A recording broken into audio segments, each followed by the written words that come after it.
tutorial po para po mag-cash in. Ayan po, sample po magka-cash in po ako ngayon sa LTB wallet ko gamit yung GCash.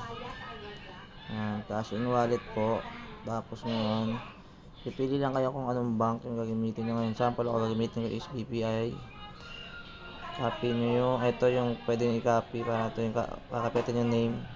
Ayan, via GCash sample. Local, tapos BPI. Ayan, dito natin i-paste yung account name. Tapos dito yung account number, copy lang din. Tapos yan. Ngayon, ang sample, magkakasya tayo ng 300.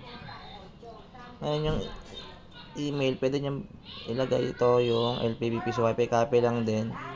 Tapos paste lang din dito sa email yung email ni LPB.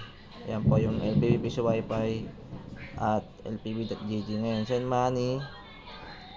Ayan, sample, nakapag-send ka na. May pilang siya na 15 pag sa GCash po kayo nag-send. Pag nagpang-transfer kayo sa GCash, meron. Tayo yung authentication. 67479 sample. Ayan, na-send nyo na. Ayan, ayan yung i-screenshot nyo. Pagka-screenshot, balik tayo kay LTB app. Sa note, talagay lang cash in. Sa amount, magkano sinend nyo ako, 300, sinend ko. Tapos upload receipt, yung resibo na. So, ayan. Ayan, submit nyo lang.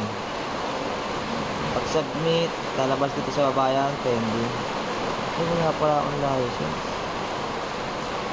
Ngayon, pag ano, ganun gagawin, submit lang. Kasi ngayon, lalabas na dito. Ito maglalabas dyan. At yung mga sana. Kapan license yung account ko kaya. Ngayon, sample, ganyan siya. Ngayon, lalabas dyan. Pag na-approve na, ganyan lalabas yung status. Pero pag bagong ano pa lang, pending. Ganyan lang po. Ayan na po ito.